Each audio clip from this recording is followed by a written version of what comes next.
In this video, we are going to talk about last two types of receptor mediated responses, जिसमें से एक हमारे पास जो है वो है enzyme linked receptors और दूसरे हमारे पास इंट्रासेलुलर या न्यूक्लियर रिसेप्टर्स हैं। इंजाइम लिंक्ड रिसेप्टर्स को पहले डिस्कस कर लेते हैं। बेसिकली इंजाइम लिंक्ड रिसेप्टर्स हैं क्या, ये एक ऐसे रिसेप्टर्स हैं जो कि वन पास रिसेप्टर्स हैं, ठीक है, यानी मेम्ब्रेन से वो पेप्टाइड चेन जो है वो एक ही दफ़ा पास करेगी और उसके बाद इनका क्या होता है, लेट्स सपोज ये, ठीक है, रिसेप्टर है, ये एक दफ़ा मेम्ब्रेन से पास कर रहा है और नीचे ये किसी ना किसी इंजाइम के साथ अटैच्ड होते हैं, ठीक है, तो इससे इनको इंजाइम लिंक्ड रिसेप्टर कहते हैं। यानी यहाँ पे आके जो भी लाइगेंड बाइंड करेगा वो इस रिसेप्टर, इस इंजाइम को एक्टिवेट करेगा और ये फर्दर आगे रिस्पॉन्स प्रोड्यूस करेगी। So that's why it is called enzyme linked receptor. अच्छा, अब इस इंजाइम की भी फर्दर 3 टाइप्स हैं, ठीक है, और वी विल सी दोस 3। जो इसमें सबसे पहला है वो है receptor that is associated with tyrosine kinase enzyme. अब होता क्या है कि हमारे पास ये सेल मेम्ब्रेन है और उसके अंदर ही हमारे पास वन पास प्रोटीन है, वन पास रिसेप्टर्स है, ठीक है, और इसके साथ क्या अटैच है, टायरोसिन काइनेज एंजाइम है। इस टायरोसिन काइनेज एंजाइम के साथ डिफरेंट टायरोसिन अमाइनो एसिड जो है वो बाइंड है, ठीक है। अब होगा क्या कि हमारे पास कोई लेट्स सपोज लाइगेंड आया, ठीक है, उस लाइगेंड ने क्या किया है, उसने इस रिसेप्टर की एक्टिवेशन करवा दी। जब रिसेप्टर एक्टिवेशन होगी तो होता यह है कि बेसिकली ये टायरोसिन काइनेज एंजाइम एक्टिवेट होती है और इस तरह यहाँ पर जो टायरोसिन अमाइनो एसिड है उसके साथ डिफरेंट फॉस्फोरस आके अटैच कर देता है, ठीक है, इनऑर्गेनिक फॉस्फोरस, और इसको हम कहते हैं कि फॉस्फोराइलेशन हुई है। इस फॉस्फोराइलेशन की वजह से क्या होता है कि हमारे पास एक और प्रोटीन है, वो आकर इस एक्टिवेटेड टायरोसिन काइनेज के साथ आकर बाइंड करेगी। ये क्या प्रोटीन है, ये है सल्फ हाइड्राइल प्रोटीन, SH2 इसको लिखते हैं, ठीक है। ये क्या करेगी, ये इनके साथ आकर बाइंड कर देगी। ये एंजाइम एक्टिवेट होने के बाद फर्दर क्या करती है, ये साइटोसोल के अंदर एक और प्रोटीन है जिसको हम कहते हैं sons of 7 proteins, SOS proteins को एक्टिवेट करेगी, ठीक है। यू कैन सी कि ये 7 स्ट्रक्चर्स हैं, ठीक है, तो इसलिए हम इसको सन्स ऑफ 7 प्रोटीन कहते हैं।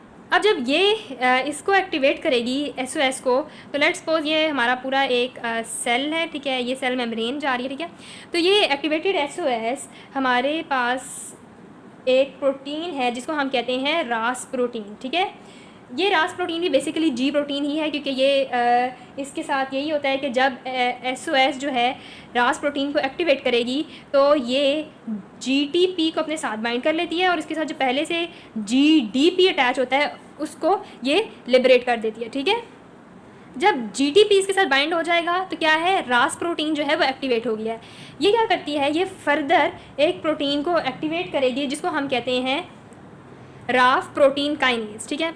अब जब राफ प्रोटीन काइनेज एक्टिवेट हो जाएगी तो ये फर्दर एक और प्रोटीन को एक्टिवेट करेगी जिसको हम कहते हैं माइटोजेन एक्टिवेटिंग प्रोटीन काइनेज, यानी मैप काइनेज। मैप काइनेज ने क्या करना है, ये सेल के अंदर जो हमारे पास न्यूक्लियस है, ठीक है, और उसके अंदर हमारे पास क्या है, DNA है, ये इस DNA की जाकर फॉस्फोराइलेशन करवाती है, यानी फॉस्फोरस अटैच करेगी। तो इस तरह क्या होगा कि इसकी DNA की क्या होगी, ट्रांसक्रिप्शन होगी, ठीक है। ट्रांसक्रिप्शन से हमें पता है कि हमारे पास एक मैसेंजर RNA बनता है, ठीक है, मैसेंजर RNA बनेगा और मैसेंजर RNA से फर्दर आगे प्रोटीन्स बनती हैं, ठीक है। तो इन शॉर्ट इन प्रोटीन से क्या होगा कि सेल ग्रोथ स्टार्ट होगी, यानी फर्दर एक न्यू सेल रिस्पॉन्स आना शुरू होता है। सो बेसिकली ये पूरा है पहली type of enzyme linked receptors की सारी स्टोरी या मोड ऑफ एक्शन। वो कौन से हैं, receptor associated with tyrosine kinase. Again देख लेते हैं, पहला स्टेप क्या है, लाइगेंड बाइंडिंग टायरोसिन काइनेज को एक्टिवेट करेगा। टायरोसिन काइनेज जो है जब वो एक्टिवेट होगा तो बेसिकली क्या होता है, फॉस्फोराइलेशन होती है, फॉस्फोरस आके टायरोसिन अमाइनो एसिड के साथ बाइंड करेगा। ये एक्टिवेटेड कॉम्प्लेक्स जो है वो एक्टिवेट कर रहा होता है सल्फ हाइड्राइल प्रोटीन्स को जो इसके साथ आके बाइंड करती हैं। वो आगे एक्टिवेट करती हैं सन्स ऑफ 7 प्रोटीन्स को, जो कि फर्दर आगे एक्टिवेट करेंगी रास प्रोटीन्स को। रास प्रोटीन्स कैसे एक्टिवेट होंगी, ये GTP इनके साथ आके बाइंड करेगा, GDP हट जाता है। ये राफ प्रोटीन काइनेज को एक्टिवेट करेगी, जो कि माइटोजन एक्टिवेटिंग प्रोटीन काइनेज को एक्टिवेट करेंगे। ये फॉस्फोराइलेशन करवाती हैं DNA की, जिसकी वजह से मैसेंजर RNA यानी ट्रांसलेशन का प्रोसेस होता है, ट्रांसक्रिप्शन का प्रोसेस होता है, मैसेंजर RNA बनता है और फिर मैसेंजर RNA से ट्रांसलेशन का प्रोसेस होता है, प्रोटीन्स बनती हैं और ये प्रोटीन्स क्या करेंगी कि ये सेल ग्रोथ यानी सेल रिस्पॉन्स प्रोड्यूस करेंगी। उसके बाद हम देखते हैं हमारे पास दूसरी type of enzyme linked receptors क्या हैं। ये है साइटोसोलिक टायरोसिन काइनेज, या फिर आप कह लेंगे टायरोसिन काइनेज एसोसिएटेड रिसेप्टर्स। इनका डायरेक्टली जो है कोई इंट्रिंसिक टायरोसिन काइनेज एक्टिविटी नहीं है जिस तरह की इसकी है, ठीक है। बेसिकली इसमें क्या होता है कि हमारे पास दो टायरोसिन काइनेज जो हैं वो प्रोटीन्स कह लें, ठीक है, इस तरह से होती हैं कि जब रिसेप्टर या लाइगेंड उन पर आके बाइंड करता है तो वो डाइमराइजेशन के अंडर जाती है, ठीक है, यानी उनकी डाइमराइजेशन हो जाती है और इस तरह से रिस्पॉन्स आता है। Let's see that. बेसिकली ये इस तरह का एक स्ट्रक्चर है, ठीक है। ये हमारे पास दो सब यूनिट्स हैं या दो प्रोटीन्स हैं, ठीक है, और इसके साथ फर्दर एक और प्रोटीन अटैच्ड होती है, ठीक है। ये है जैक प्रोटीन्स, इसको हम जॉनस काइनेज भी कहते हैं, ठीक है। और अब क्या होगा कि इसके ऊपर आके लाइगेंड बाइंड करेगा। जब लाइगेंड इसके ऊपर आकर बाइंड कर रहा है, ठीक है, तो क्या हो रहा है कि एक तो ये जो पहले दोनों एक दूसरे से दूर थी, ठीक है, ये करीब आएंगी, एक डाइमर फॉर्म होता है, ठीक है, इसको हम कहते हैं डाइमराइजेशन हुई है, ठीक है। दूसरा ये होता है कि ये जो जैक प्रोटीन्स हैं ये एक दूसरे की फॉस्फोराइलेशन करवाएंगे, ठीक है। ये वाली जैक प्रोटीन इसकी, ये वाली जैक प्रोटीन इसकी, यानी यहाँ पर आपके साथ क्या होगा, फॉस्फोरस आके बाइंड करेगा। और यहाँ पे क्या होगा कि अच्छा यहाँ पे ना फॉस्फोराइलेशन होगी और वो इस तरह होगी कि एक तो फॉस्फोरस आके बाइंड करेगा दोनों जैक प्रोटीन्स के साथ। उसके अलावा ये जो हमारे पास प्रोटीन्स है ना, स्टिल यहाँ पर भी टायरोसिन अमाइनो एसिड प्रेजेंट है, ठीक है। तो क्या होगा कि उस टायरोसिन के साथ भी आकर फॉस्फोरस अटैच होगा, ठीक है, यानी डबल फॉस्फोराइलेशन के लिए हो रही है। अब यहाँ पर जब फॉस्फोराइलेशन होती है, ठीक है, तो ये एक एक्टिवेटेड कॉम्प्लेक्स है, ठीक है। अब यहाँ पर क्या होगा, एक थर्ड एंजाइम आके बाइंड करेगी, ठीक है, जिसको हम कहते हैं स्टैट प्रोटीन। ये भी स्टैट है, STAT, और ये भी STAT। इसको हम कहते हैं स्टैट इसलिए क्योंकि it stands for signal transducer and activator of transcription, ठीक है। अब क्या होगा कि इसके बाद ये जो स्टैट प्रोटीन्स हैं ये इस कॉम्प्लेक्स से अलग होकर एक दूसरे के साथ फर्दर आगे मूव करेंगे, और इनके साथ क्या है, अब ये उस स्ट्रक्चर से अलग हो गई और इनके साथ भी फॉस्फोरस अटैच है, ठीक है। अब इन्होंने क्या करना है, इन्होंने जाना है, ये सेल का न्यूक्लियस है, ठीक है, न्यूक्लियस के अंदर ये हमारे पास DNA है, ठीक है। ये DNA के ऊपर जाकर बाइंड करेंगी, इस साथ उसके फॉस्फोरस अटैच हुआ है, ठीक है। और इन्होंने यहाँ पे वही काम करने हैं, ठीक है, जो हमने इस टाइप में देखे थे कि इनके साथ अटैच होके जीन को एक्टिवेट किया, जीन एक्टिवेट हुई तो उससे ट्रांसक्रिप्शन हुई, मैसेंजर RNA बना, ठीक है। मैसेंजर RNA से हमारे पास प्रोटीन्स बनेंगी और प्रोटीन से क्या होगा कि सेलुलर रिस्पॉन्स आएगा।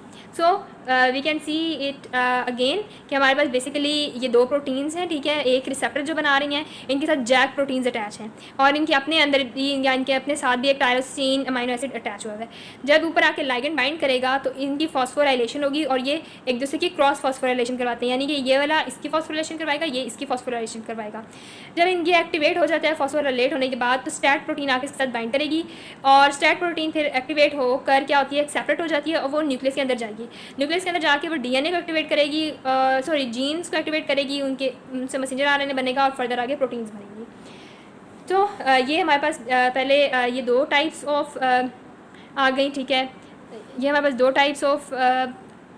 Types of enzyme link receptors आ गए। इसके बाद हमारे पास थर्ड टाइप है, ये है ग्वानिलाइल साइक्लेज प्रोटीन काइनेज G, और ये बहुत आसान सी है। बेसिकली ये एक वन पास रिसेप्टर है और इसका यही है कि ये इंटरनली ग्वानिलाइल साइक्लेज के साथ बाइंड है, ठीक है, अटैच्ड है। और जब इसके ऊपर आके लाइगेंड ने बाइंड करना है तो इसने क्या करना है कि GTP को ब्रेक करके GDP में कन्वर्ट कर देना है, ठीक है। GMP साइक्लिक GMP में कन्वर्ट कर देना है, ठीक है। और साइक्लिक GMP ने फर्दर आगे क्या करना है, प्रोटीन काइनेज G, क्योंकि हमने कहा कि ग्वानिलाइल साइक्लेज प्रोटीन काइनेज G है, ठीक है। इसने आगे इसको मैं PKG लिख रही हूँ, ठीक है, ये प्रोटीन काइनेज G को एक्टिवेट करेगा, ठीक है। और इसने क्या करना है, फर्दर आगे फॉस्फोराइलेशन करवानी है डिफरेंट एंजाइम की, काफ़ी सारी एंजाइम्स की, ऑफ वेरियस एंजाइम्स, इतनी डिटेल में हम नहीं जा रहे, ठीक है। और उससे क्या होगा कि सेलुलर रिस्पॉन्स प्रोड्यूस होगा, ठीक है। So that was all about this. अब इसमें सिर्फ एक चीज़ रह गई है जो आप लोगों को बताने वाली है, वो है इन तीनों टाइप्स की एग्जांपल्स। जो हमारे पास ये हैं पहली दो टाइप्स, इसमें हमारे पास एग्जांपल आ जाती है इंसुलिन की, ठीक है। इंसुलिन हार्मोन जो है वो इस तरह से एक्ट करता है। इसमें हमारे पास आ जाता है ग्रोथ हार्मोन, ग्रोथ हार्मोन है, उसके अलावा प्रोलैक्टिन हार्मोन है, ठीक है, हमारे पास डिफरेंट साइटोकाइंस हैं, ठीक है, ये सारे इस वे में एक्ट करते हैं। और जो हमारे पास ग्वानिलाइल साइक्लेज है, इसकी एग्जांपल हमारे पास एक आती है एट्रियल नेट्रीयूरेटिक पेप्टाइड ANP, ठीक है, जो हार्ट से सिक्रीट होता है, ठीक है, तो ये इसकी एग्जांपल है। बेसिकली जो एंजाइम लिंक्ड रिसेप्टर्स हैं, इनका ड्रग्स के साथ, ड्रग्स के मोड ऑफ एक्शन के साथ इतना ताल्लुक नहीं है। मेजरली ये ज़्यादातर हार्मोन्स रिलेटेड टॉपिक है कि हार्मोन्स के मोड ऑफ एक्शन जो हैं वो ये हैं।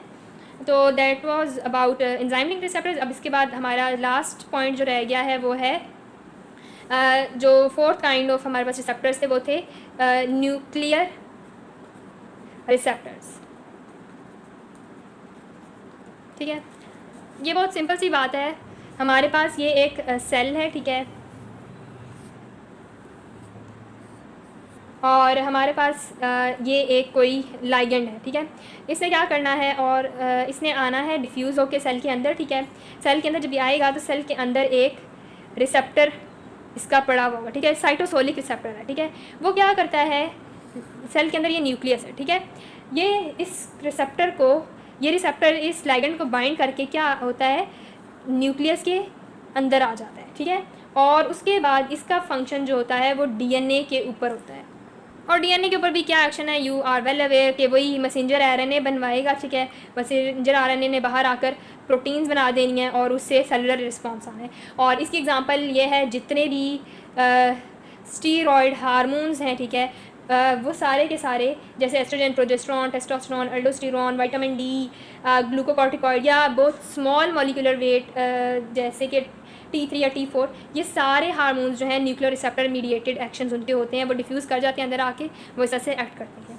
So that was all about this drug targets. इसका लेक्चर आज